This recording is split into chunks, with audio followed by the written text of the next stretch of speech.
મિત્રો ચોંકાવનારી ઘટના સામે આવી હતી સુરતથી। મિત્રો છેલ્લા 3 દિવસથી આગનો માહોલ છવાયેલો છે। મિત્રો વાત કરવામાં આવે તો આગ જે છે એ વધતી જાય છે। જેમ કહેવાય છે કે સુરત, અંકલેશ્વર, ભરૂચ સુધીની આ આગ જે છે એ ફેલાઈ શકે છે। મિત્રો વાત કરવામાં આવે તો સુરત શહેર છે એક ભારતનું નહીં પણ ગુજરાત તેમજ અન્ય ભારત દેશનું સૌથી મોટું સુતરાઉ કાપડ જાણીતું એક શહેર છે।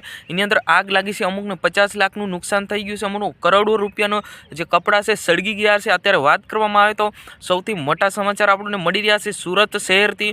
મિત્રો લોકો કહી રહ્યા છે કે સુરત, અંકલેશ્વર, ભરૂચ આ ત્રણ સિટીમાં અગર જો આગ લાગી જાય તો કરોડો તો શું અબજો રૂપિયાનું નુકસાન થઈ શકે છે।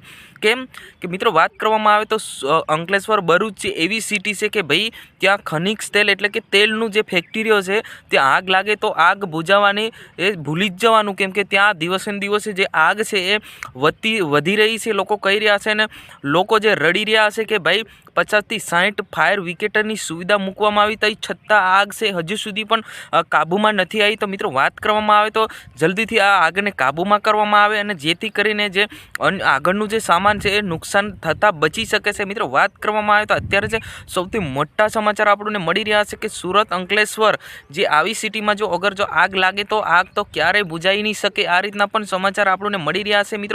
મિત્રો વાત કરવામાં આવે તો લોકોના 50,000થી વધારે જે કપડાં એટલે કે જ્યાં ક્વિન્ટલો હોય છે જે વજન પર જે કપડાં હોય છે એની વાત કરવામાં આવે તો 50 લાખ કે 60 લાખના જે આ બજેટમાં આવા કપડાં હોય છે એવી ફેક્ટરી પણ ત્યાં સળગીને રાખ થઈ ગઈ છે। મિત્રો વાત કરવામાં આવે તો અત્યારે જે આગ છે એ વધી રહી છે, દિવસે ને દિવસે વધી રહી છે અને લોકો કહી રહ્યા છે કે ભરૂચ અને અંકલેશ્વર અગર જો આગ લાગે તો કરોડો રૂપિયાનું નુકસાન થઈ શકે છે, કેમ કે તેલથી જે બનેલી જે કંપનીઓ છે ONGC એમ મોટી કંપનીઓ છે ત્યાં આગ લાગે તો આગ બુઝાવવાની તો નામ જ નહીં લેવાનું, એવું રીતના લોકો જે છે અત્યારે સોશિયલ મીડિયા પર ખૂબ જે વિડીયો વાયરલ થઈ રહ્યા છે ભરૂચ, અંકલેશ્વર અને સુરતથી જે આગ ફેલાઈ રહી છે। જી હા મિત્રો આ જાણકારી તમને સારી લાગી તો અમારી ચેનલને સબસ્ક્રાઈબ કરી નાખજો। આપણે મળીશું તરત જ નવા વિડીયોમાં। જય હિન્દ, જય ભારત।